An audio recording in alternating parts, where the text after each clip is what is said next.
Señora Secretaria General de Transportes y Movilidad, señor Presidente de Puertos del Estado, señores presidentes de las autoridades portuarias de Bilbao, Valencia, Cádiz y Gijón, presidente de Navantia, presidente de la Asociación Nacional de Remolcadores de España y de la Asociación Europea de Armadores de Remolcadores, presidentes de la CNC, SEOPAN y ANCI, directora corporativa y consejera de Puertos del Estado, director general de Coordinación del Mercado Interior y otras políticas comunitarias, directora general de la Asociación de Navieros Españoles, señor consejero delegado de OLA.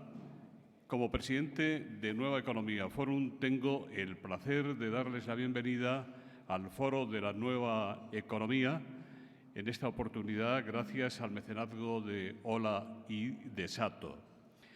Les saludo también en nombre del presidente de este grupo empresarial, don Luis Fernando Amodio, y de su consejero delegado, don José Antonio Fernández Gallar. Este evento se transmite desde el Real Casino Gran Círculo de Madrid por YouTube y Twitter. Hoy tenemos el honor de recibir en el Foro de la Nueva Economía a don Álvaro Rodríguez da Pena, presidente de Puertos del Estado, que acaba de celebrar su 30º aniversario, una historia de éxito, como le gusta señalar a la ministra de Transportes, doña Raquel Sánchez. Va a presentar a nuestro ponente de hoy, doña María José Rayo, secretaria general de Transportes y Movilidad. Querida María José, la tribuna es suya.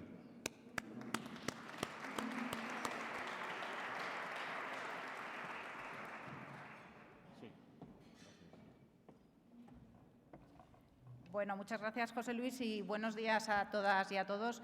Desde luego, es para mí un honor tener la oportunidad de compartir estos minutos para presentar a mi querido Álvaro, al presidente de Puertos del Estado. Y empezaré por la parte más oficial de su currículum, de su trayectoria profesional. Álvaro es cartagenero, es doctor ingeniero de Caminos, Canales y Puertos por la Universidad Politécnica de Madrid, cum laude, con sobresaliente cum laude en la tesis doctoral, con un título que seguro que fue una tesis súper apasionante, como es metodología, un título de tesis que es Metodología de ajuste de modelos multinomiales de elección modal de transporte. Seguro que fue apasionante. Álvaro empezó en el mundo de la consultoría haciendo estudios de transporte, pero a los pocos años de la creación de Puertos del Estado entró en el organismo en 1997 y desde entonces ha sido de todo en Puertos del Estado. Empezó como jefe de Departamento de Desarrollo y Normativa, luego fue jefe de área de Intermodalidad y Logística, subdirector de Relaciones Externas, más centrado en el ámbito también internacional. Fue director de Planificación y Desarrollo hasta llegar actualmente a ser presidente de la entidad. Pero más allá de lo que es la trayectoria profesional que pueda aparecer en un currículum, sí que me gustaría destacar 4 aspectos de la personalidad de Álvaro, de su persona, que me parecen muy relevantes. En primer lugar, Álvaro es un gran estudioso y un extraordinario analista. Estoy segura de que pocas personas, si es que hay alguna, podrían hacer un análisis más certero de lo que es todo el ámbito de la economía asociada al mundo portuario, pero no solo eso, sino también de las grandes corrientes de comercio internacional, de todo lo que es las tendencias en logística o del ámbito energético.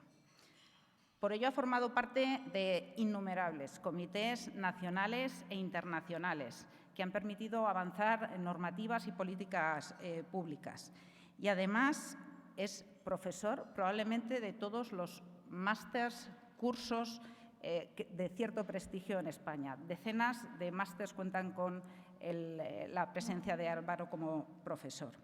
Y también ha publicado muchas decenas, por no decir centenas, de artículos y libros en materia relacionada con todo lo que es comercio, economía, actividad portuaria, logística y también energía. El segundo aspecto de su persona que me gustaría destacar es que es un excelente gestor, porque no solo vale con ser un analista bueno, es que luego cuando uno trabaja en el ámbito público hay que gestionar, y gestionar en un contexto muchas veces de dificultades. Álvaro ha contribuido con su trabajo a que muchas de las autoridades portuarias, en el ámbito de su independencia, pero con el apoyo de Puertos del Estado, hayan podido ser lo que son hoy, a través de todo su trabajo. Y además, Álvaro fue consciente desde hace muchos años que la competitividad de los puertos no solo dependía de su lado mar, cosa que parecía lo normal en los años 70 y 80, sino que la accesibilidad terrestre era una parte fundamental de esa competitividad. Y dentro de ello, Álvaro ha sido uno de los grandes impulsores del fomento, del impulso del transporte ferroviario de mercancías de conexión con los puertos. Muchas veces le pongo el ejemplo, porque a mí es un planteamiento muy pragmático y que me gusta mucho, de Álvaro se subió a una locomotora para hacer la ruta, el trayecto entre Valencia y Zaragoza en tren, para ver dónde estaban las dificultades, dónde había los puntos que hacían que esa línea no fuera atractiva para el transporte de mercancías. Y a partir de ahí, con un análisis quirúrgico de pequeñas medidas, de una inversión acotada, se pueden conseguir importantes mejoras que han hecho de esa línea que haya crecido su tráfico de manera muy relevante en los últimos años. También ha tenido puestos de responsabilidad en numerosas entidades del ámbito del transporte de mercancías. Ha sido miembro del Consejo de Administración de Renfe Mercancías durante muchísimos años. Ha sido el presidente del Puerto Seco de Madrid-Coslada. Ha sido también presidente de Conterrail. También, por supuesto, ha formado parte de los consejos de administración de numerosas autoridades portuarias. El tercer aspecto que me gustaría destacar de la persona de Álvaro es que es un excelente compañero. Yo le conocí ya hace casi 25 años, cuando éramos un poquito más jóvenes, casi nada. Y los dos, como jóvenes ingenieros, él en el ámbito de Puertos del Estado, yo en el ámbito de la Dirección General de Carreteras, donde estaba en aquel momento, colaboramos en un estudio de accesibilidad a los puertos, en aquel momento accesibilidad por carretera. De hecho, en conclusión de ese estudio, Álvaro publicó un artículo sobre una metodología para el cálculo de la accesibilidad terrestre a los puertos españoles que permitiera un análisis homogéneo de todas las autoridades portuarias. Álvaro es una persona que sabe gestionar equipos, es una persona de consensos, es una persona que representa el equilibrio, que representa la templanza, que representa también el pragmatismo, porque no se puede confundir templanza con dejarlo todo sin resolver. Pragmatismo, búsqueda de soluciones, búsqueda de alianzas win-win en las que todo el mundo pueda ganar en contextos y en entornos que muchas veces no son fáciles. Seguro que nadie puede decir una mala palabra de Álvaro como compañero de trabajo.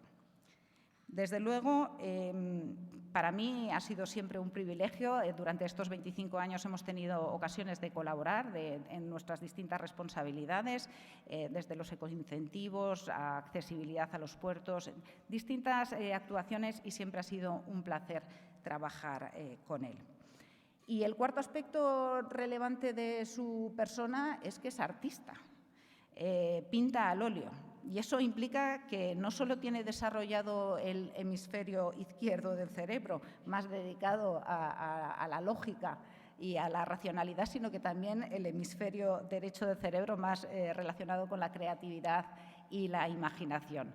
Es impresionante los cuadros que hace.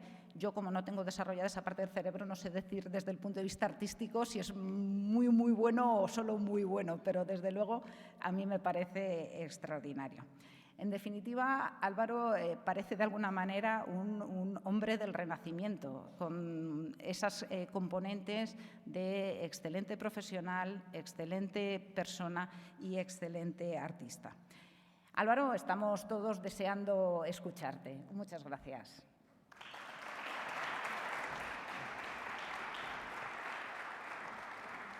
Muchas gracias, secretaria general, por su introducción. Y ahora, en efecto, el presidente de Puertos del Estado nos hará, para comenzar, una visión estructural y coyuntural del sistema portuario español. Buenos días a todos. Vaya entorno magnífico que tenemos aquí en el Gran Casino de Madrid. Muchas gracias a Nueva Economía por la invitación a hablar un poco de los puertos otra vez, a tener proyección para dar conocimiento y proyectar los puertos. Y muchas gracias por la presentación, María José. Ya estoy emocionado, ya estoy ahí desequilibrado emocionalmente, pero bueno, intentaré dar una visión muy rápida. Tenía un diseño este ámbito de coloquio, ¿no?, de preguntas, pero bueno, quería aprovechar 10 minutos previos para dar una introducción de cómo estamos en los puertos. A ver, empezaré por decir que los puertos, porque esto explica muchas cosas, nacen y crecen mucho antes que el resto de modos y nodos de transporte, un sistema de transporte tal y como lo conocemos actualmente. No se sabe, por ejemplo, si vamos al litoral, no se sabe qué fue antes, si la ciudad del litoral o el puerto. Pero se han ido desarrollando conjuntamente mucho antes de la conformación de los estados modernos, tal y como los conocemos hoy día. En comparación con esto, con lo marítimo portuario, pues el ferrocarril nace con la primera revolución industrial en gerundio durante la conformación de los estados como los conocemos hoy, estados-nación, ¿no? No se entiende el desarrollo o la integración final de Estados Unidos sin el avance al oeste del ferrocarril, no se entiende la actual Rusia sin el transiberiano llegando a Vladivostok, no se entienden los países europeos sin también el desarrollo del ferrocarril. Y ya con los estados conformados en pleno siglo XX digamos, eclosiona el mundo de la carretera con vehículos automotores, antes tracción animal, secularmente, y con el aéreo. Y esto explica muchas cosas. Explica cómo está configurada la gobernanza, la administración portuaria en general en el mundo, y explica cómo están conformadas las administraciones, la gobernanza del resto de modos y nodos de transporte. Nosotros, desde ese tiempo secular, nos hemos configurado los puertos con digamos, una gobernanza local. Hay una autonomía de decisión local ligada a lo que eran las antiguas ciudades-estado del litoral en muchos países, en muchos territorios. Esto significa que hay un concepto que hoy llamamos autoridad portuaria, que se reconoce como tal, y todo el mundo entiende que un puerto pues tiene esa gobernanza local, esa autonomía de gestión, esos hoy día pues, 2 órganos de gobierno, un consejo de administración, un presidente, con capacidad plena de obrar, con personalidad jurídica propia.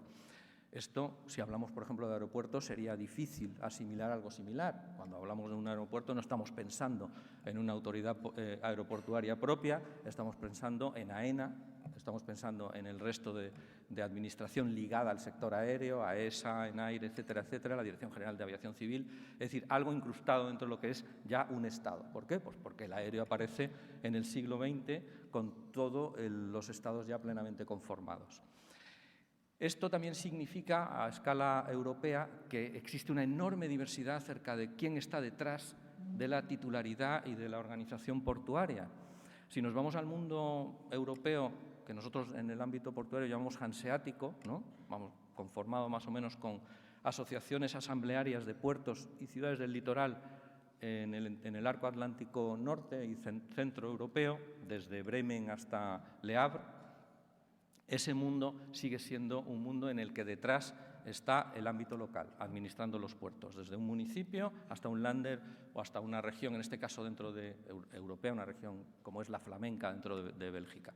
Y poco papel tienen los estados en lo que es la planificación, el desarrollo y, por supuesto, el funcionamiento del día a día de esos puertos. Entran como Port State Control, es decir, como control desde el lado ya de la administración, vamos a decir, marítima, entran para dar permisos de determinados aspectos en el ámbito de la seguridad, la protección, el medio ambiente, las aduanas, todo lo que la administración tiene dentro de lo que es un puerto y que concurre a él para controlar determinados aspectos. Pero digamos que el funcionamiento de los puertos allí está apoyado en ámbito local. En los países del sur de Europa no es así. En los países del sur de Europa se mantiene la autoridad portuaria, siempre ha prevalecido ese ámbito de gobernanza local, pero sí es cierto que desde el siglo XIX, en el momento en que ya se terminan de consolidar definitivamente los estados modernos, ¿no?, actuales, pues aparece esa estatalización detrás de los puertos. El país más estatal de Europa es Francia. A partir de ahí estamos los del sur, todos los que hemos de alguna manera copiado el Código Civil napoleónico y hemos construido las estructuras progresivas, ¿no?, hasta conformar la estructura, digamos, del sector público actual. Y claro, entonces lo que tenemos en España es un proceso en el que se reconoce el órgano, digamos, la autonomía de gestión de las autoridades portuarias, porque eso es una corriente que viene de muy antiguo y se ha respetado y se ha incluso reforzado de alguna manera en el año 92 respecto a lo que eran las antiguas juntas de obras, pero a su vez está el Estado detrás. Y lo que de alguna manera ha ocurrido en los procesos de estatalización es que hay una identificación de cuáles son los puertos que realmente tienen un carácter estratégico, carácter internacional. Estoy utilizando terminología que aparece en las distintas leyes de los países que, digamos, reconfiguran esto. De manera que al final hay una selección de unos puertos que los Estados dicen estos son, y en el argot ya nacional, de interés general, y estos otros pueden pasar a ser gestionados directamente y en su totalidad por instancias más, hablando en un contexto europeo, regionales o locales, en nuestro caso, comunidades autónomas. Bien, entonces esta es una situación que tenemos de gobernanza local con el Estado detrás. Nosotros añadimos a este tipo de gobernanza en que en el año 97 introdujimos una reforma legal en el que aparecen las comunidades autónomas. Las comunidades autónomas aparecen designando y cesando al presidente, uno de los órganos de gobierno de la autoridad portuaria, y también designando a una buena parte de vocales del Consejo de Administración de cada una de las autoridades portuarias. Luego tenemos los tres niveles. Tenemos una administración estatal, los puertos son de titularidad estatal, prácticamente todo de los puertos de interés general se refiere a, digamos, a un marco legal en el que hay un vínculo entre la autoridad portuaria, puertos del Estado y el Ministerio estatal local, pero también están las comunidades autónomas en este proceso de designación y cese de los presidentes. Claro, esto de señalar, decir, oye, voy a hacer un listado en el cual hay unos puertos que prevalecen, aunque tienen un sello, ¿no?, estatal, altera los mercados. Es decir, ahora si hablamos desde el punto de vista mercantil, hace que unos tengan un sello, un refrendo y otros no. Y esto influye. Y en nuestra historia, en la historia española de conformación de lo que es la gobernanza portuaria, por supuesto que ha influido.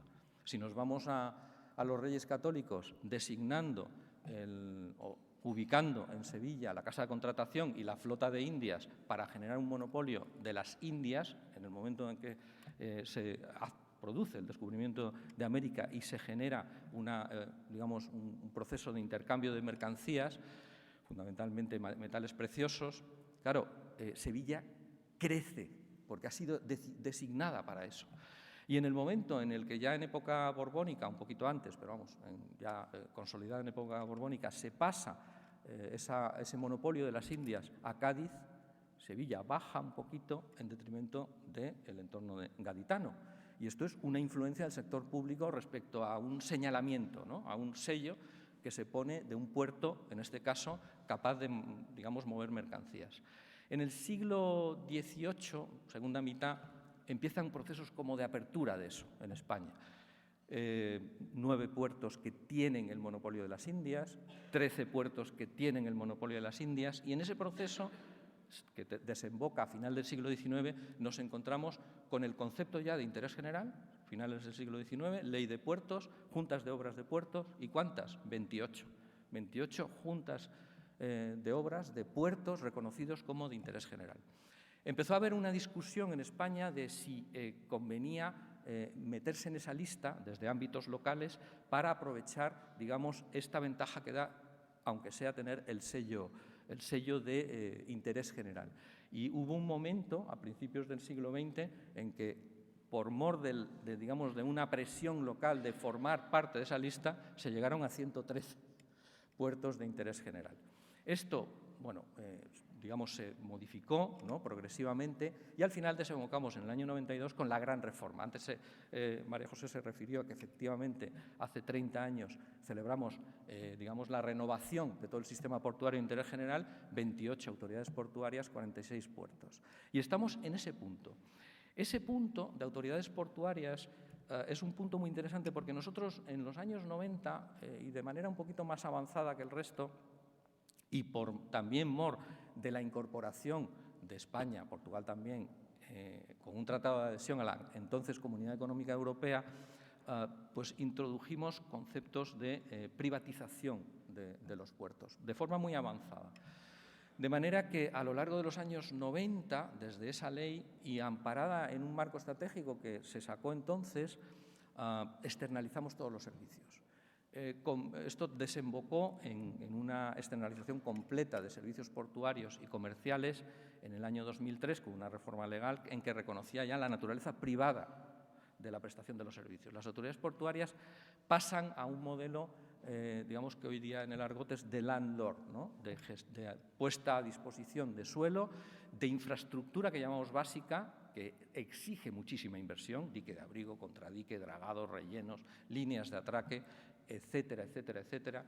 Y a partir de ahí se abren las puertas para que entren las empresas y por la especialización del trabajo presten cada una en su ámbito especializado los servicios portuarios, servicios que se concatenan en los puertos. Claro, esta privatización, junto con otro principio que se introdujo en el 92, que es el principio de autosuficiencia económica, autoridad portuaria por autoridad portuaria, que lo que hizo fue a las autoridades portuarias decir, mira, os tenéis que buscar las habichuelas en el mercado porque solamente de la actividad que vosotras generéis y atraigáis hacia el puerto vais a poder no solamente asegurar el funcionamiento del puerto, sino desarrollarlo. Pues claro, todo eso introdujo una mecánica de lectura permanente de mercado, de estar presente en el mercado para atraer tráficos. Y nosotros, si miramos al lado mar, lo que vemos es la máxima expresión de liberalismo en todos los ámbitos, más que el lado tierra, más que el lado aire, porque no existe propiedad y apenas existe soberanía. La existe, por supuesto, pero cruzada con determinados principios, como por ejemplo el derecho de paso inocente, refrendado por Naciones Unidas incluso en aguas jurisdiccionales, lo cual quiere decir que cuando miramos a la mar desde los puertos nos encontramos con agentes que persiguen intereses particulares. Y tenemos que entender eso para conciliarlo con el lado tierra donde existe soberanía, donde existe propiedad, donde hay un plano infraestructural y sobre él se monta el plano de los servicios. Un plano infraestructural ligado también a distintas instancias de la Administración, por supuesto, digamos la Administración central con un sistema de transporte de interés general, pero también las administraciones locales con sus redes infraestructurales y sobre esa un proceso progresivo amparado en un ordoliberalismo europeo de liberalización de servicios también. Pero nosotros de alguna manera nos adelantamos y es verdad que cuando yo me acerco a hablar con el ministerio mío, ¿no?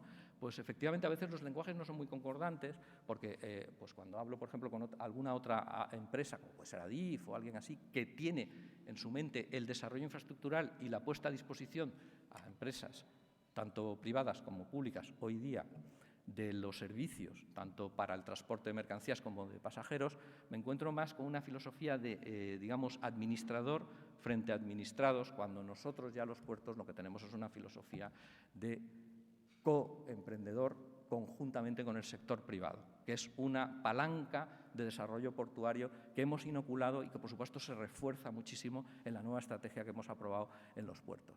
Y, claro, en esa lectura de mercado que llevamos muchos ya décadas analizando, ¿qué vemos hoy? Pues vemos un contexto de incertidumbre, vemos un contexto absolutamente de complejidad, vemos un contexto de cambio profundo de determinadas pautas de comportamiento del comercio, de la logística, del transporte a escala global. Ya resulta hasta muy difícil discernir qué es coyuntural y qué es estructural. Yo, por ejemplo, en el año 2013, que empezaba a ver que el comercio global de mercancías se ralentizaba y las tasas interanuales quedaban por debajo de lo que es la producción mundial bruta, ¿no? En la suma de PIBs de todos los países del mundo, digo, bueno, esto debe ser coyuntural, porque esto debe ser que hay una reagrupación de intereses de los Estados por defender su propia economía y empieza a haber pues, aranceles, contingentes, etcétera, etcétera. Pero cuando veo que pasamos un sexenio hasta el 2019, hasta la prepandemia, pasando eso, cuando llega la pandemia y eso lo acentúa, solamente ha habido un año que ha subido el comercio por encima de la economía, que ha sido en la recuperación pospandémica, pero eso es en el 2021. A partir de ahí volvemos otra vez a la pauta del sexenio anterior, pues cabe pensar que a lo mejor eso es estructural. Y estamos entonces en un desapalancamiento del comercio global visto desde la óptica de desde los años 70 de globalización, no solamente de la materia prima, que esa ya está globalizada desde hace tiempo, sino de la mercancía general en contenedor, que no quiere decir que baje ese comercio, pero quiere decir que se relaja 2%, 3% anual, 1%, otra vez 2%, 3% anual. Y por contra, ¿qué es lo que está creciendo? Pues está creciendo muchísimo el transporte marítimo de corta distancia, amparado en una relocalización de actividad no solamente logística, pura logística, sino productiva. Es decir, instalaciones fabriles, ¿no?, fabricando en serie masivamente pues unidades X, ¿no?, instalándose en Turquía, porque tarda en colocar el producto en el contexto de la Unión Europea 4 o 5 días, en vez de 20 días. O detrás de Tangermet, ¿no? 100.000 empleos en 15 años, 2 factorías de automoción, el hortofrutícola implantándose ahí, textil, etcétera, etcétera, etcétera, etcétera. ¿Y cómo lo vemos desde el ámbito, del transporte? Lo vemos por los datos que tenemos de flujos de mercancías. Cuando nosotros firmamos el Tratado de Adhesión con la entonces Comunidad Económica Europea, toda la mercancía con nuestros nuevos socios, nos encontramos con un mercado libre de comercio, se canalizó por carretera.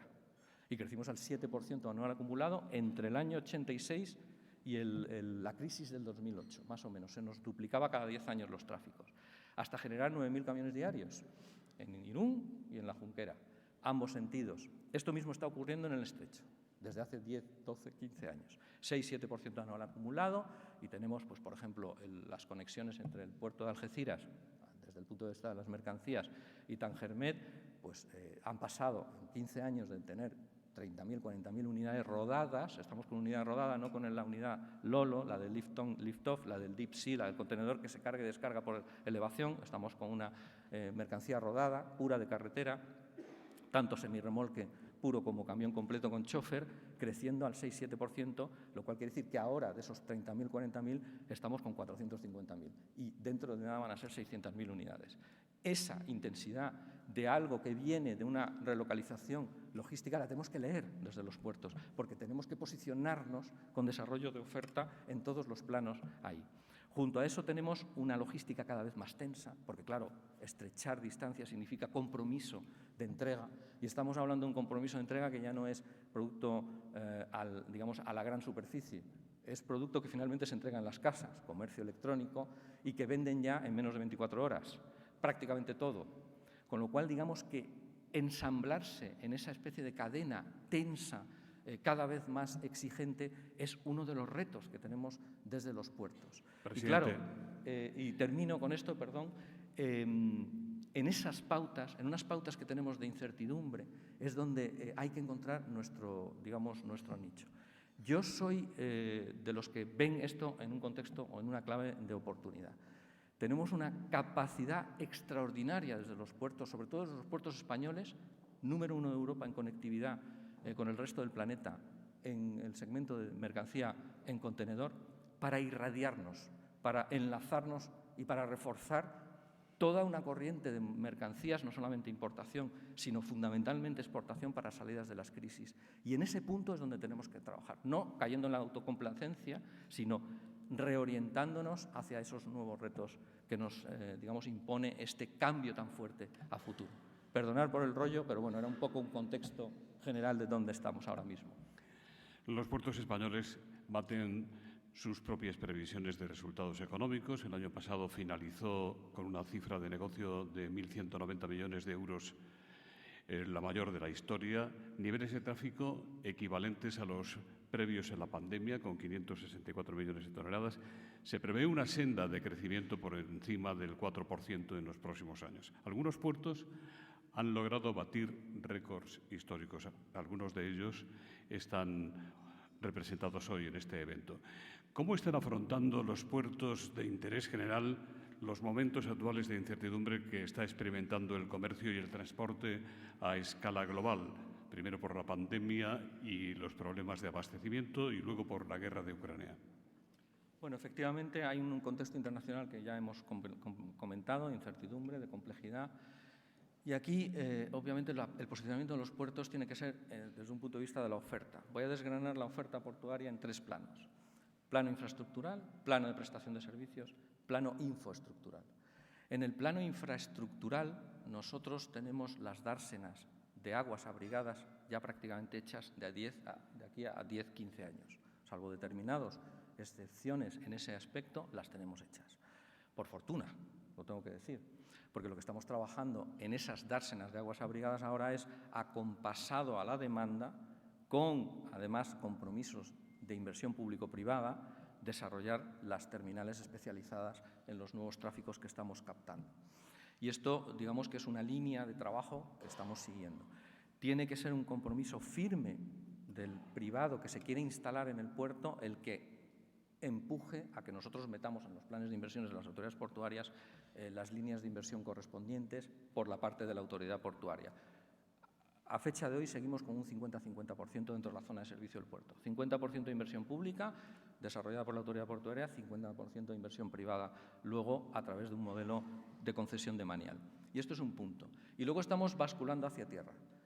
Por fortuna también hemos podido cambiar la ley en su día para permitir derivar algunos recursos portuarios incluso a más allá de la valla portuaria y mejorar con recursos portuarios contra las tasas de las autoridades portuarias fundamentalmente la accesibilidad terrestre, más allá de la zona de servicio de los puertos, fundamentalmente en el ámbito del ferrocarril, porque ahí tenemos un déficit acumulado muy importante de algunos cuellos de botella infraestructurales que se están revirtiendo. Desde hace 3-4 años se está elevando muchísimo la inversión ya en el ámbito no solamente de la alta velocidad pura, ¿no?, ancho internacional, sino en la red convencional, la que canaliza las mercancías aprovechando justamente capacidad remanente de trasvase de trenes a la alta velocidad, y ahí estamos trabajando muy fuertemente, como bien ha dicho María José, también en el plano infraestructural. Y ahora mismo pues tenemos movilizados 900 millones de euros desde las autoridades portuarias para ir mejorando conexiones directas y también en la red,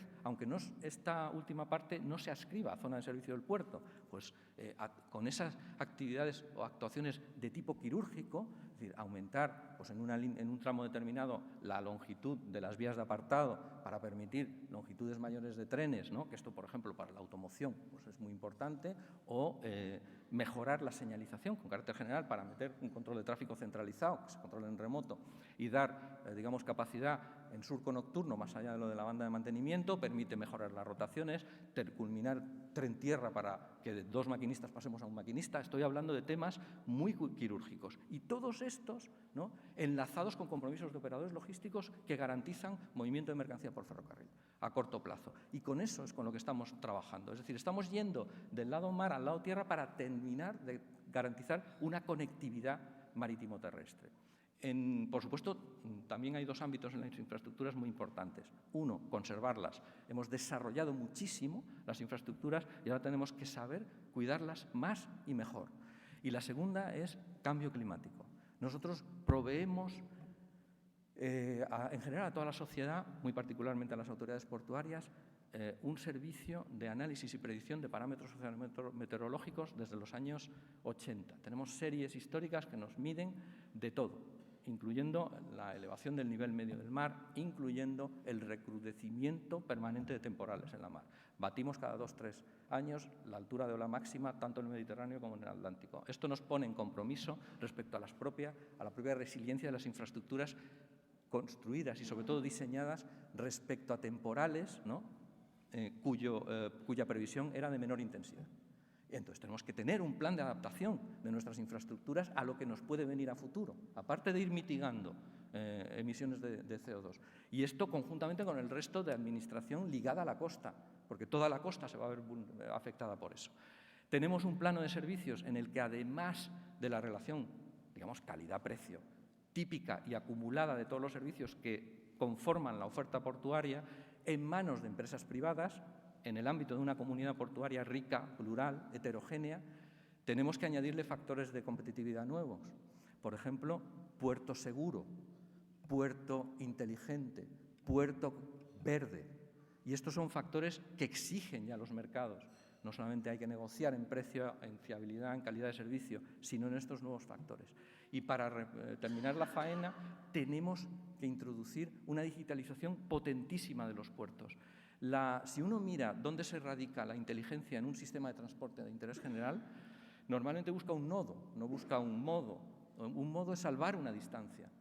el nodo concentra datos de los modos que, digamos, entonces es muy importante partir de desarrollo de, digamos, plataforma digital avanzada desde los nodos. Y los puertos son un referente. Nosotros nos digitalizamos en un Business to Administration con, digamos, todos los documentos de escala, los que miran a la mar, y lo que estamos haciendo es extenderlo al resto de modos trabajando conjuntamente en el seno del Ministerio, de manera que al cliente final se le resuelvan todos los procedimientos administrativos. A partir de ahí viene un trabajo ímprobo, que es reconvertir nuestros PCS, un Port Community System, que ya tenemos en algunos puertos bien desarrollados, en algo de orden superior, algo que desemboque en un to import, algo que, digamos, con base en compartir millones de datos de todos los agentes interesados en participar ahí, incluyendo los que provienen de la sensorización del puerto, tengamos un puerto en una terminal funcionando a tiempo real, y no solamente eso, sino modelizado de tal manera que tú introduces un forzamiento y ves cómo reacciona el puerto. Y entonces tomas decisiones. Tomas decisiones en el corto, en el medio y en el largo plazo. Presidente, agentes privados y públicos. ¿Son realistas los objetivos del nuevo marco estratégico del sistema portuario de interés general, aprobado el pasado mes de octubre por el Ministerio? ¿Cómo se afrontan los retos de emergencia climática? Ya ha avanzado algo de la transformación digital, de la irrupción de la economía 4.0 y del desarrollo de las infraestructuras. Bueno, aquí, efectivamente, después de 20 años del antiguo marco estratégico, que fue muy útil, lo que tenemos es un nuevo marco estratégico. Se aprobó en octubre del año pasado por la ministra actual de Transporte, de Movilidad y de Agenda Urbana, y este marco estratégico viene a definir para el 2030 qué puertos queremos. Es decir, entra en la esencia de los puertos, más allá de lo que es su forma en que están organizados. Desde ese punto de vista, lo que incorporamos son un reconocimiento de 3 dimensiones en las que ponemos en pie de igualdad la dimensión ambiental y la social respecto a la ya tradicional económica, y desde ahí hacemos un despliegue que termina en unas metas a ser monitorizadas mediante unos indicadores, todos medibles y todos a través del, digamos, del vínculo que tenemos con las autoridades portuarias, con un instrumento que conocemos bien en el seno del sistema portuario, se llama Plan de Empresa, pues ir monitorizando cómo vamos evolucionando. Nosotros, los puertos, tenemos que, efectivamente, en un desarrollo generacional que hemos tenido también, desembocar en una integración entre lo físico y lo cibernético, ¿no? Desde muchos puntos de vista, desde el punto de vista de garantizar o culminar una competitividad, un posicionamiento en el mercado, pero también desde el punto de vista de saber cómo gestionar, digamos, todos los desarrollos de inteligencia artificial desde un ámbito portuario en un contexto globalizado, incluyendo el ámbito de la ética asociada a eso, que es desde el sector público donde corresponde empezar a regular y a marcar pauta en ese aspecto, pero, por supuesto, empujar para el máximo aprovechamiento posible a favor de nuestra economía, utilizando como palanca los puertos esa dinámica. Junto a eso tenemos una dimensión ambiental y una social. La ambiental, obviamente, nosotros podemos ser punta de lanza de transformación energética, porque del lado mar está habiendo mucha aplicación de recursos desde la parte naviera que saben que van a tener que entrar por el aro de mucha regulación, sobre todo dentro del paquete Fit for 55%, que está terminando de culminarse en procesos de codecisión Parlamento-Consejo, y ahí va a haber una transformación para la cual los puertos tenemos que estar preparados para suministrar las nuevas energías, desde el suministro de energía eléctrica cuando el barco está atracado al motor auxiliar, para reducir afecciones directas y para reducir también digamos, emisiones de gases de efecto invernadero, hasta toda la nueva transformación a energías o a combustibles neutros en saldo de carbono. Entonces, ahí tenemos muchísimos desarrollos, estamos vinculados, muchos puertos, sobre todo los que tienen detrás un conglomerado energético industrial, para ir ayudando a esa transformación que hoy día se apoya en gran medida en el desarrollo o en la acumulación de hidrógeno, ¿no? Para eso se acercan a la mar muchos, porque se sabe que finalmente en cantidades industriales va a haber que sacarlo del agua salada, desalinizada previamente, y a partir de ahí electrolisis y tener preparado el hidrógeno para ser recombinado con otros subproductos de la energía, de manera que el saldo neutro exista y en términos por lo menos de huella de carbono. Todo eso es una autoridad portuaria facilitadora desde muchos puntos de vista, desde los estadios iniciales de innovación hasta ya los desarrollos de los primeros electrolizadores que existen en muchos de los valles del hidrógeno o desarrollos que se están implantando en el entorno portuario. Y, por último, en el ámbito social, el marco estratégico reconoce finalmente que los puertos son para y por las personas. Es decir, el dueño de un puerto es la población, las personas. Por eso se creó el dominio público, digamos, portuario, dentro de un concepto de dominio público, que es de todos y no es de nadie. Y hay un gestor público que garantiza ahí derechos, y muchos derechos, y, digamos, una gestión defensora del interés general. Y esto significa que los puertos, en la medida en que se puedan, se tienen que abrir a la ciudad para que el ciudadano haga suyo a los puertos, pero también tienen que generar un sustrato de empleo y sobre todo cualificado y empresarial, que termine por hacer que todos reconozcamos que hay una simbiosis necesaria entre el puerto, su entorno, su hinterland y su proyección más allá de las fronteras en un ambiente tan globalizado como en el que estamos los puertos españoles, que estamos muy bien colocados respecto a las grandes rutas globales. Entonces, desde ese aspecto, terminar con esa idea. Entonces, todo el marco estratégico lo que tiene es envuelve a los planes estratégicos de las autoridades portuarias, envuelve de alguna manera a los planes directores de infraestructuras si acaso se tengan que desarrollar porque hay algún puerto que tiene que ir más allá de su zona 1, ¿no?, de aguas abrigadas, y envuelven fundamentalmente a los planes de empresa.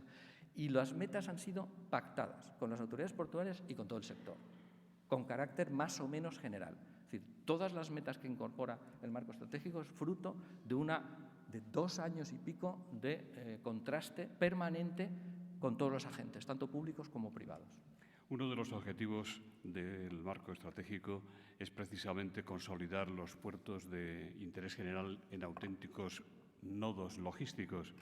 Le preguntan cómo puede hacerse partiendo de la realidad actual, por ejemplo, de la falta de accesibilidad del ferrocarril a los puertos. Paloma Gázquez le pregunta para cuándo, por ejemplo, los accesos a los puertos de Avilés y Gijón, que están absolutamente infrautilizados por falta de accesos adecuados. Bueno, nosotros tenemos, en el conjunto de lo que es el sistema portuario, tenemos muchos ejemplos de posibles cuellos de botella en los accesos y necesidad de desarrollarlos, terrestres. Como hemos comentado antes, digamos, desde hace unos años, yo entre comillas, por fin, ¿no?, veo que efectivamente hay una estrategia por, digamos, poner en primer lugar, poner en pie de igualdad no solamente al viajero, a la persona, ¿no?, que se mueve, sino a la mercancía. Esto para empezar, porque los planes de transporte suelen terminar basculando a la movilidad de viajeros muchos de los recursos. No a lo mejor en su inicio, pero sí en su práctica final. Pero ahora mismo tenemos una estrategia de mercancías 2030 que hemos montado desde el Ministerio entre todos los agentes concernidos, ¿no?, que está asignando muchos recursos, aprovechando, por supuesto, el Next Generation, todos los fondos europeos que nos vienen de Europa, para mejorar la accesibilidad. Y estamos metiendo en presupuestos generales progresivamente y desarrollando y terminando los proyectos. En muchos casos hay que reconocer que los proyectos, tanto de carreteras como fundamentalmente de ferrocarriles, tienen un largo proceso de maduración, sobre todo si entre medias hay que hacer una evaluación ambiental, pero dicho eso, se están culminando muchos de ellos y lo que tenemos es estos proyectos ya con un compromiso político-institucional de desarrollo de los mismos. Muchos de ellos se cargan contra la Fiscalidad General del país. Por ejemplo, la parte de carreteras, obviamente son consignaciones presupuestarias contra la Fiscalidad General del país, y ahí tenemos previsto el acceso por Jove al puerto de Gijón, como también está en marcha de un proceso administrativo relativamente avanzado los accesos al puerto de Avilés, por lo menos el oeste, ¿no?, hacia la parte del muelle de raíces y tal. Y entonces, pero igual que eso, tenemos en la mayor parte de los puertos de interés general por fin en marcha muchas actuaciones. Algunas de ellas puede que se pongan ya por fin en servicio incluso este mismo año. Y a partir de ahí vamos a ir viendo puestas en servicio, porque llevamos ya bastantes años de proceso de proyecto, estudio informativo, proyecto, supervisión del mismo, aprobación, licitación y ejecución de obras. También hay que recordar, tenemos muchos constructores aquí que hemos sufrido mucho desde el lado de la construcción, también de la administración pública, digamos, porque hemos tenido un contexto de elevación de precios de muchas unidades de obra excesivo, ¿no?, y nos ha hecho recomponer y modificar proyectos con cargo a determinados marcos legislativos que han salido, normativos, y esto ha ralentizado también, de alguna manera, algunos desarrollos. Todo hay que ponerlo sobre la mesa, pero estamos en vías de solución de esto. Y por fin puedo decir que, efectivamente, desde el lado portuario, estamos viendo que va a mejorar la accesibilidad terrestre en los puertos progresivamente. Junto a la infraestructura, cuello de botella, también tenemos que resolver sincromodalidad, es decir, un tema de encadenamiento y de calidad-coste de prestación de los servicios. Y ahí también tenemos que trabajar. Juan Antonio Cabo le pregunta qué valoración hace usted de las dificultades políticas que están frenando el proyecto de ampliación del puerto de Valencia, un tema que estará probablemente en la campaña electoral. Saludamos al nuevo presidente de la Autoridad Portuaria de Valencia, el señor Calabuig. Le pregunta sobre este mismo tema Miguel Jiménez, de Diario del Puerto, por qué el Consejo de Ministros está bloqueando desde hace varios meses la terminal norte del puerto de Valencia. Bueno, nosotros aquí hay dos perspectivas en el desarrollo portuario que yo creo que han quedado un poquito reflejadas en todo lo que he venido diciendo antes. Tenemos una perspectiva de necesario posicionamiento de los puertos para asegurar un desarrollo económico sostenible, pero desarrollo, es decir, asegurar nuestro comercio exterior y nuestro posicionamiento en unas redes globales de manera que haya máxima conectividad posible con el resto del planeta. Esto es lo que facilita Import-Export. Y luego, por otro lado, cumplir con toda la normativa ambiental y, por supuesto, ser proactivos en eso. Entonces, en el caso del puerto de Valencia, el puerto de Valencia canaliza a fecha de hoy el 40% de las importaciones y exportaciones de este país de mercancía general en contenedor. Y lo tenemos a 2/3 de su capacidad. Esto quiere decir que así, sin más, sin decisiones tomadas por agentes, sino por restricción de capacidad, se pueden ir produciendo un buque en espera, pues por lo menos al mes, ¿no? Si esto continúa, es decir, con un ritmo de crecimiento del 2-3% anual, vamos a entrar en un problema de restricción de capacidad grave respecto a nuestra economía nacional. Y es el desarrollo que tenemos más avanzado de gran terminal a fecha de hoy en un puerto conectado con el resto del planeta, como es el puerto de Valencia. Con lo cual, desde la óptica de lo que es el desarrollo, teniendo ya el dique de abrigo hecho, necesitamos esa terminal desde la óptica de lo que es el desarrollo y el crecimiento económico de ese país. Dicho eso, desde la óptica medioambiental tenemos distintas fases. Tenemos la fase de lo que es el proyecto, el cual lleva una declaración de impacto ambiental. Tenemos la fase de lo que es la ejecución de obra y tenemos la fase, que es fundamental, de funcionamiento, ¿no? Funcionamiento general. Desde un punto de vista de una óptica medioambiental, lo más importante desde mi punto de vista es asegurar un funcionamiento sostenible. Es muy superior eso, desde óptica de lo que sea, saldo de huella de carbono, etcétera, etcétera, tener un funcionamiento del puerto, acorde con todos los procesos de descarbonización y de sostenibilidad ambiental en todos los ámbitos. Y desde ese punto de vista, el desarrollo de esta terminal está apoyado en un desarrollo, como no podía ser de otra manera, del ferrocarril en el entorno valenciano. Muy importante, con muchas actuaciones incorporadas en el corredor del Mediterráneo, de manera que lo que estamos haciendo es, tanto para ya tráficos actuales, como para tráficos futuros import-export, evidentemente el tránsito no, pero sí el import-export, tratar de procurar que se canalice la mayor parte de la carga por ferrocarril. Y hay que verlo en su conjunto. Esta visión, incluso medioambiental, hay que verla en ese contexto de desarrollo. Entonces, a partir de ahí, los timing, llevamos ya muchos años de timing, pues son los que marque el sector político-institucional. Yo soy presidente de Puertos del Estado, en mi ámbito he trabajado con la autoridad portuaria de una manera abierta, ¿no? y normal, y además en este ámbito, por supuesto, en el seno de lo que es mi ministerio, hemos estado trabajando tanto con esa autoridad portuaria, sino con ADIF, con la Secretaría General de Infraestructuras, con el Secretaría de Estado, para dejar el proyecto cerrado. Estamos en una época, de preelectoral. Ha habido incluso en la propia autoridad portuaria un cambio de presidente, como lo acabamos de ver, y lo que estamos haciendo es armando el tema para sacarlo adelante.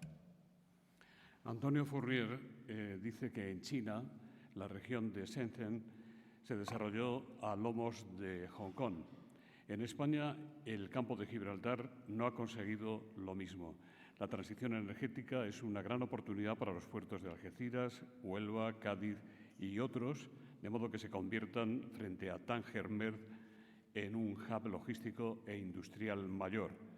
En juego está un nuevo foco de desarrollo gracias a las energías renovables, con fuerte inversión de Cepsa en el Valle Andaluz del hidrógeno.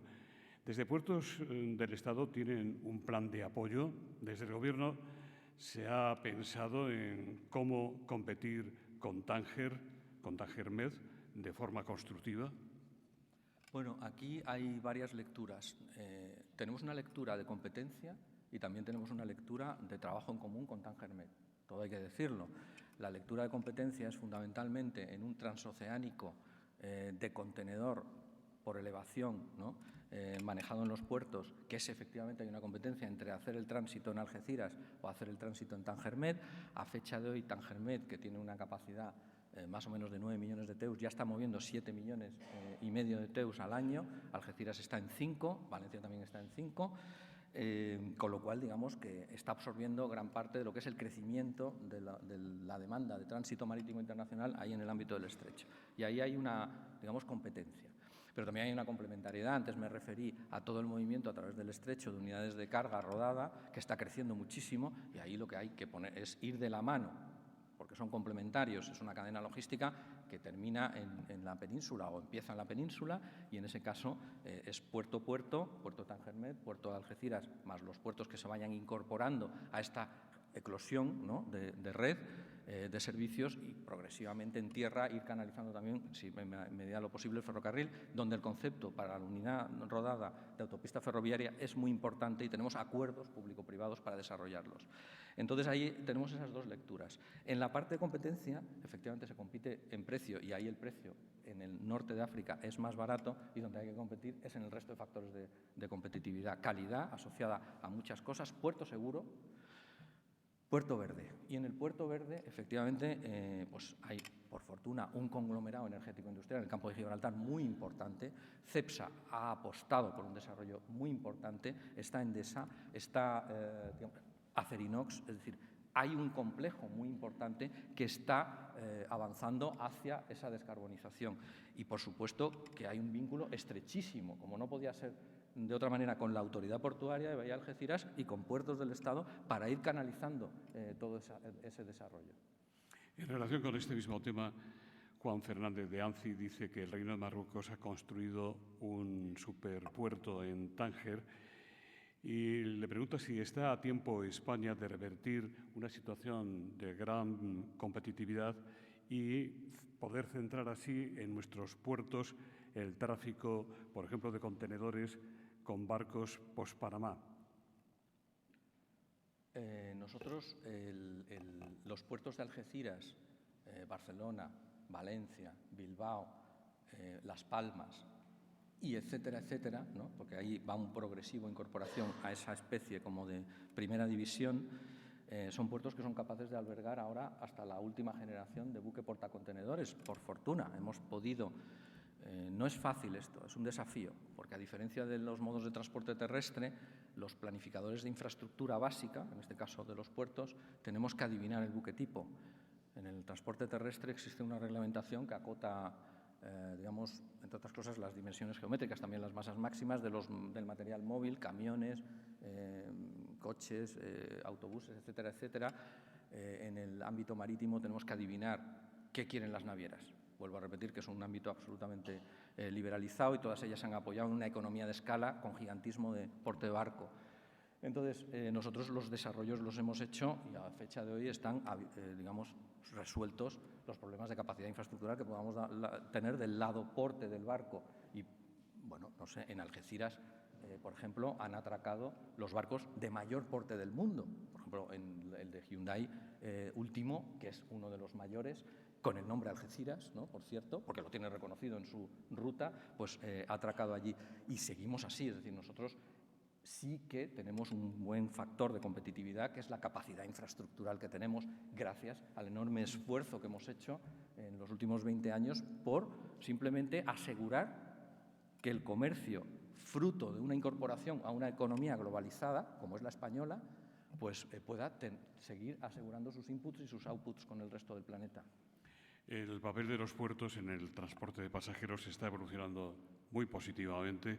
Sus cifras no han dejado de crecer, con trayectos que se producen de forma continua a lo largo de todo el año en las conexiones interinsulares y con la península, en Baleares, Canarias, Ceuta y Melilla, además de los cruceros.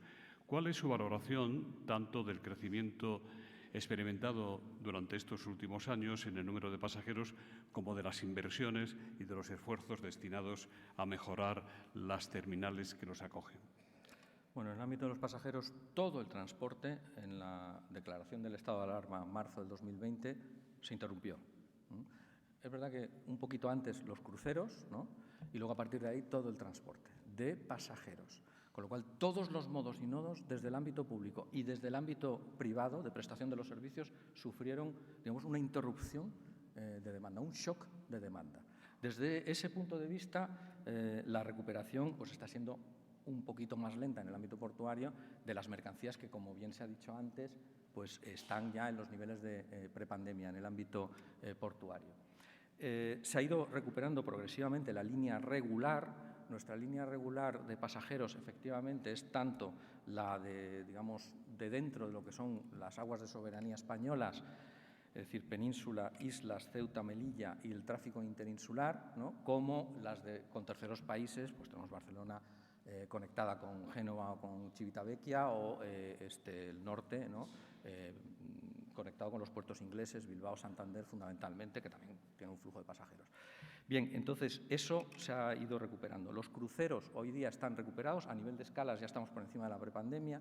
A nivel pasajeros cruceristas no tanto, porque todavía hay una huella de control de aforo por razones originarias de sanidad exterior motivadas por la pandemia, pero que los cruceros todavía tienen esa huella, pero terminaremos este año superando digamos, los más de 10 millones de cruceristas probablemente que hicimos en el 2019.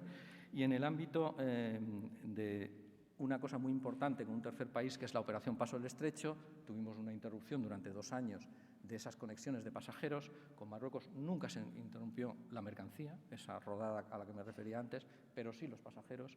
Y esa operación Paso del Estrecho, el año pasado, cuando la recuperamos, se puso al nivel inmediato, 3 millones y pico de personas moviéndose, marroquíes que viven en la Unión Europea que van allí, al mismo nivel del 2019. Este año esperamos que todos esos segmentos empaten ya o superen el del 2019 y alcancemos cifras de 38, 39 millones de pasajeros. Julián Núñez, de SEOPAN, le pregunta al presidente si ve factible incorporar en el PERTE naval líneas específicas de inversión para el programa OPS o el programa de cimentaciones flotantes. ¿Penaliza a puertos del Estado su condición de entidad pública para tener un mayor protagonismo en los PERTES? Juan Manuel Revuelta, de la Fundación Finnova, le pregunta sobre las estrategias de puertos del Estado para obtención y uso de fondos Next Generation. Bueno, nosotros en el ámbito de la eólica marina tenemos 2 papeles fundamentales. Uno es ser plataforma logística para la colocación de las piezas que fabricamos aquí. Para la eólica marina quiero recordar que estamos pasando de parques eólicos marinos anclados en la plataforma continental a parques eólicos marinos flotantes, ¿no? Es decir, con muertos colocados flotantes. Esto exige muchísima más longitud, en general dimensiones, de las piezas que conforman cada uno de los elementos de esos parques eólicos marinos, fustes, todo tipo de palas, etcétera, etcétera. Y claro, hay un momento en que las restricciones de su movilidad por carretera hacen que se vayan acercando a los puertos, a las zonas de servicio portuario, ya no solamente un acopio de este tipo de piezas, sino un ensamblaje o una fabricación de algunas, y tenemos algunos puertos y tenemos autoridades portuarias por aquí, ¿no?, que efectivamente están acogiendo en su ámbito de zona de servicio este tema. Y esto, base logística para la eólica marina, lo vamos a ser, aunque no haya sido diseñado en origen el puerto para eso. Pero sí es verdad que estamos sobre usos complementarios, no comerciales, entre comillas, portuarios puros, sí, digamos, desarrollando este tipo de actividad. En cuanto a los PERTES con carácter general, nosotros tenemos una asignación desde el año 2020-21 de unos 300 millones de euros de Next Generation para las autoridades portuarias, para la parte de inversión pública de las autoridades portuarias, que tiene un criterio de sostenibilidad ambiental, y hay una parte importante que se destina a todo tipo de estrategia verde en los puertos, incluyendo a lo que me referí de suministro de energía eléctrica a buques, y hay otra parte que es las redes ferroviarias interiores de los puertos, para terminar de completar una red competitiva para el transporte de mercancías con respecto a aquello que ya estamos haciendo fuera de la zona de servicio de los puertos. A eso se une algún Next Generation asociado a algún acceso importante, tipo, por ejemplo, el acceso ferroviario al puerto a Punta Langosteira, que está hoy en ejecución, y lo que sí hacemos es de facilitadores, como digamos, organismos públicos portuarios que somos, para el resto de PERTEs. A nosotros nos interesa que fundamentalmente todo el desarrollo, toda la transición energética se apoye en industria, de manera que genere el máximo valor añadido bruto, tanto en términos de empleo cualificado, ¿no?, como en términos de excedente bruto de explotación de las empresas que puedan estar interesadas. Entonces, ahí cuentan con Puertos del Estado, contáis con las autoridades portuarias para explorar las múltiples vías que estamos teniendo en ese aspecto, incluyendo alojar en zona de servicio también algún proyecto innovador en ese aspecto. Tenemos incluso un programa de innovación, Puertos 4.0, acordado entre todas las autoridades portuarias con Port Labs, laboratorios generadores, incubadores de ideas y aceleradores de proyectos con más o menos grado de maduración en el ámbito precomercial, puesto a disposición también, y hay muchísimas, múltiples iniciativas en ese aspecto. ¿Cómo funciona el Fondo de Compensación Interportuario que pretende redistribuir los recursos del sistema para garantizar la autofinanciación de los puertos? ¿Puede decirse que existe una competencia leal entre los puertos españoles? Miguel Jiménez le pregunta si es bueno para los puertos la inestabilidad de presidentes o presidentas al frente de las autoridades portuarias con cambios que son ajenos a la gestión por razones de índole política. Bueno, en el caso del Fondo de Compensación Interportuaria, antes me refería a un principio que se llama autosuficiencia económica de las autoridades portuarias. Las autoridades portuarias, todos sus gastos asociados a personal, explotación, etcétera, más las inversiones que tienen que acometer, tienen que ir contra los recursos que son capaces de generar. Esto no quiere decir que en el tiempo una autoridad portuaria no se pueda endeudar. Se endeudan en muchos casos cuando tienen que asumir un nuevo desarrollo, pero tenemos que garantizar solvencia, liquidez en todo momento en lo que es ese principio de autosuficiencia. Hay una excepción a la autosuficiencia económica, que es hoy día los puertos de Ceuta y Melilla, y también, en cierta medida, aunque está evolucionando mejor, el puerto de Santa Cruz de Tenerife. Los puertos de Ceuta y Melilla son puertos que por aislamiento, especial aislamiento, ese es digamos, el supuesto que aparece en la ley, necesitan compensar una reducción de sus tasas que favorece una movilidad tanto de personas como de mercancías a esos enclaves de soberanía nacional que tenemos en el norte de África. Y están, digamos, en una dinámica muy propia, muy separada de lo que es, en este caso, en este ámbito económico-financiero, el resto del sistema portuario de interés general. Y el puerto de Santa Cruz Tenerife tiene un tráfico interinsular intensísimo. Es un tráfico interinsular que se parece en muchos casos a una movilidad más urbano-metropolitana que a una de larga distancia, y por eso está también, de alguna manera, compensado, porque hay una reducción también de tasas asociadas a ese tráfico interinsular muy, muy fuerte.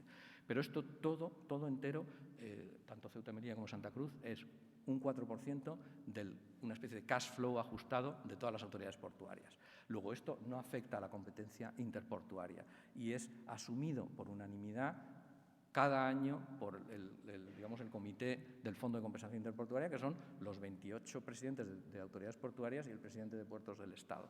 A partir de ahí, este fondo sirve para estas cosas que antes hablaba de innovación. Por ejemplo, por unanimidad, del 4% hemos pasado a un 1% más para generar estas subvenciones en el marco del Puertos 4.0. Y ha sido una decisión unánime de todas las autoridades portuarias en pos de economía de escala, trabajando desde el sistema para inocular ideas, proyectos comerciales, atraer a la emprendeduría promotora de esas ideas y de esos proyectos hacia las comunidades portuarias. Entonces, claro, esto significa que efectivamente, pese a que efectivamente hay alguna lectura que se puede hacer de que hay una influencia digamos, de un plano más político coyuntural, ¿no? La alta política, pero sí un político coyuntural sobre designaciones de presidentes, todos, ¿no? Sin embargo, nosotros nos vemos abocados a gestionar puertos de titularidad estatal que tienen una clave técnico-económica muy potente, y desde esa clave estamos alcanzando muchísimos acuerdos y permanentemente. Ahora empezamos con la ronda de planes de empresa y vamos probablemente a llegar a acuerdos en prácticamente todos, si no es en todos, acerca del desarrollo portuario de aquí, presupuestario, de aquí a 5 años vista. Y esos planes los acordamos todos los años en reuniones progresivas. Es decir, que demostramos de alguna manera que lo que prevalece en el sistema portuario, una vez que se reconoce la necesidad, una lectura de posicionamiento más técnica de los puertos en sus mercados, es el acuerdo interadministrativo, en general, en esos niveles que antes hablaba de la administración presente en los puertos. ¿Cómo es la relación de Puertos del Estado con las compañías de shipping, con las de origen español como Bergé y Boluda, y con otras que no son de origen español como MSC? ¿Está satisfecho usted con su compromiso e implicación? Pues, a ver, lo que son empresas, digamos, aquí vamos a distinguir dos tipos de empresas. Las que se radican en los puertos para, o bien, digamos, firmar un título de ocupación, una concesión durante un tiempo determinado para prestar servicios o directamente prestar servicios, por ejemplo, los técnico-náuticos, con esas hay un vínculo de trabajo permanente. Las autoridades portuarias establecen dos tipos de vínculos administrativos: el título concesional y, por otro lado, un pliego que establece las reglas de juego de lo que es la prestación de cada uno de los servicios. Es un regulador de esos servicios, y esto es un diálogo permanente. Entonces, con ese tipo de empresas yo creo que es relativamente fácil poner en común objetivos, por ejemplo, de desarrollo del puerto sobre la base de puerto seguro, puerto verde, puerto inteligente, y vamos a estar ahí trabajando. Luego están nuestros clientes. Los clientes pueden ser directos, operadores de transporte que aparecen del lado mar y del lado tierra, empresas ferroviarias, transportistas por carretera y fundamentalmente navieros armadores, y los cargadores finales. Nos debemos, desde una lectura del sector público, al cargador final y a la economía nacional. Pero es verdad que esta está servida por estos, digamos, operadores de transporte. Si miramos a la mar, lo que nos encontramos es con unas navieras cada vez más concentradas. También lo que quiero decir en este aspecto es que todo lo que tiene una lógica global está concentrado, no solamente en el ámbito naviero, todo, más que en los ámbitos regionales, en donde van surgiendo, digamos, nuevas empresas progresivamente que van reconformando la concurrencia a la oferta de los mercados, pero en el ámbito, digamos, global, cualquier sector de actividad que veamos está fuertemente concentrado. El agroalimentario, el cementero, toda la siderurgia, por supuesto las tecnologías de la información y las comunicaciones, y por supuesto el sector naviero, que se va concentrando. El sector naviero también tiene otra pulsión, que es la integración vertical, pasar del puerto a puerto al puerta a puerta. Y entonces están, digamos, yo en los años 90, las terminales import-export que yo veía en los puertos nacionales estaban explotadas en su mayoría por operadores de terminal puros, y hoy día la mayoría es naviera, ¿no? Naviero filial o directamente. A partir de ahí están adquiriendo empresas ferroviarias, se posicionan también en terminales y están haciendo ya labores de transitario y operador logístico. Esto quiere decir que, digamos, está eso. Entonces nosotros, yo cuando hablo de una alianza, y viene así en el marco estratégico, lo que estamos es apostando por un acuerdo en torno a cómo tiene que ser el desarrollo portuario, atendiendo intereses particulares legítimos de un mercado. Estamos mercantilizados, sobre todo en el ámbito marítimo, tenemos que inocular principios de interés general. Y yo lo que encuentro en los diálogos que tengo con las navieras es de predisposición a ella. El mercado realmente ha comprado como factores de competitividad, por ejemplo, lo verde. Es decir, ellos saben que pueden negociar en precio en relación con el servicio, sea del ámbito que sea, puerto a puerto, puerta a puerta, pueden negociar en fiabilidad de entrega del producto, pueden negociar en flexibilidad, transparencia, trazabilidad, incluso en el avance de la digitalización de sus procesos. Dentro de 4 o 5 años no van a ser capaces de negociar en lo verde, es innegociable. Pero lo saben porque el mercado se los va a exigir, no porque haya una regulación que tal. La regulación ha empujado a eso desde el sector público, pero se lo van a exigir. Entonces, desde ahí, alineamiento. El Servicio de Salvamento Marítimo ha cumplido recientemente su 30 aniversario, con frecuencia se producen críticas a su funcionamiento o falta de recursos. ¿Qué lagunas e insuficiencias deberían solucionarse con carácter prioritario? Bueno, yo, desde que soy presidente de Puertos del Estado, soy vocal del Consejo de Administración de SASEMAR, y lo que tengo que decir en estos 30 años es que estoy muy orgulloso de una empresa pública como SASEMAR. En 30 años hemos rescatado de la mar casi o más de 700.000 personas. No sé si la cifra es capaz de asimilarse. Hoy día se está rescatando a alguien, porque cada día son 100 y pico. Tenemos un despliegue de medios que es, si no el primero, de los primeros de toda Europa, y somos referente en ese aspecto. Luego, este aspecto, el salvamento en la mar y la lucha preventiva y correctiva contra la contaminación marina es ejemplar. Y lo sabe muy bien María José, que digamos tenemos un vínculo, bueno, es un vínculo orgánico con respecto a la Secretaría General de Transporte. A partir de ahí, efectivamente, tanto despliegue necesita financiación. Yo lo que puedo decir es que desde hace, pues no me acuerdo, unos 7, 8 años más o menos, hemos también puesto a disposición recursos que recaudaban, ¿no?, las autoridades portuarias contra una tasa que es la tasa de ayudas a la navegación. Las autoridades portuarias son responsables de las ayudas a la navegación en el litoral, determinar sus características y mantener y gestionar las redes, las instalaciones que están a su cargo, 200 faros y balizamientos en todo el litoral, y pues buena parte de los ingresos que se perciben por tasas de ayuda a la navegación van a, digamos, financiar pues el soporte que necesita el funcionamiento diario de SASEMAR, ¿no? Con lo cual, digamos que esto va a más y hay que, yo al revés, ¿no? Digamos que el saldo del funcionamiento de SASEMAR hay que verlo como muy positivo y motivo de orgullo nacional.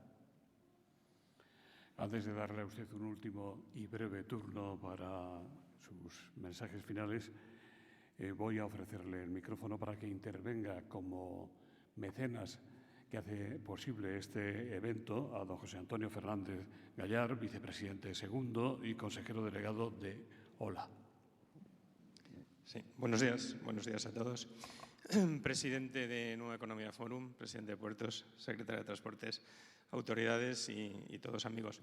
Primero de nada, agradecerte la pasión que transmites por las obras portuarias, por los puertos, por el mundo de los puertos. La verdad es que es contagiosa.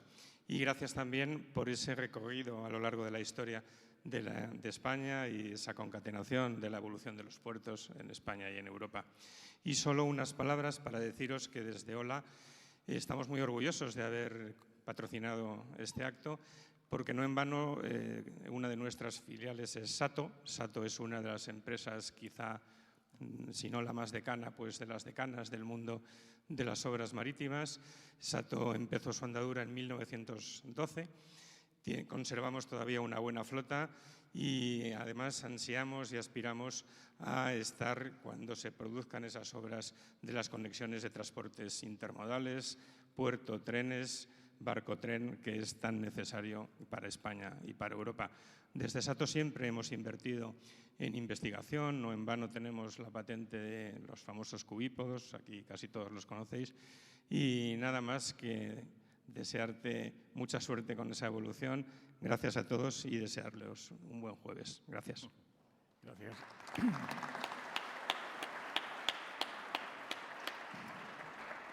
La última palabra siempre es la suya. Bueno, pues mis excusas a OLA y SATO, porque no les he agradecido el patrocinio. Aprovecho ahora para agradecerlos. Estaba muy enfocado en lo que iba a decir y no tal. Efectivamente, un ejemplo de colaboración público-privada es las obras que hemos hecho con vosotros, fundamentalmente porque siempre habéis apostado por un avance permanente. Nosotros, al albur de todo el desarrollo de infraestructuras en los puertos, que ha sido muy importante, nos hemos colocado en primera posición del mundo, junto con Japón, diría, en diques verticales, en todo tipo de tecnología asociada a infraestructuras. Hemos generado un clúster que está proyectado a nivel internacional en desarrollo y construcción de puertos, y esto pues, es también otro motivo de orgullo, ¿no? Que nuestro clúster de la construcción se haya proyectado a nivel internacional, con todas las dificultades que ello conlleva en cuanto a adaptarse a cada uno de los entornos que tenemos fuera de España. Y con SATO, pues efectivamente hemos tenido una larga experiencia de desarrollo de obras de abrigo, muelles, atraques, de todo tipo y condición.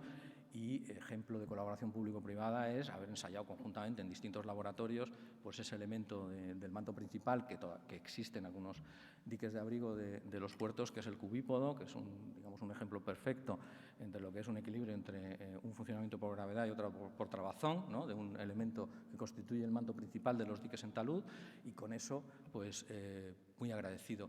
Y aprovecho para darles las gracias a todos. He metido una pequeña chapa portuaria, lo tengo que decir, perdonadme, pero yo creo que el contexto portuario, se lo dije al nuevo presidente de la Autoridad Portuaria de Valencia, prepárate porque atrapa, ¿no? Atrapa y no te deja salir, porque es apasionante. Es la forma de mirar al mundo, una forma de mirar al mundo muy abierta, muy interesante. Pensar que tenemos una extraordinaria capacidad de influencia en el resto del planeta a través de los puertos, mucha esa influencia para atraer riqueza y desarrollo, digamos, no solamente desarrollo en sí, crecer en sí, sino fundamentalmente desarrollo sostenible y justo para España. Muchas gracias a todos.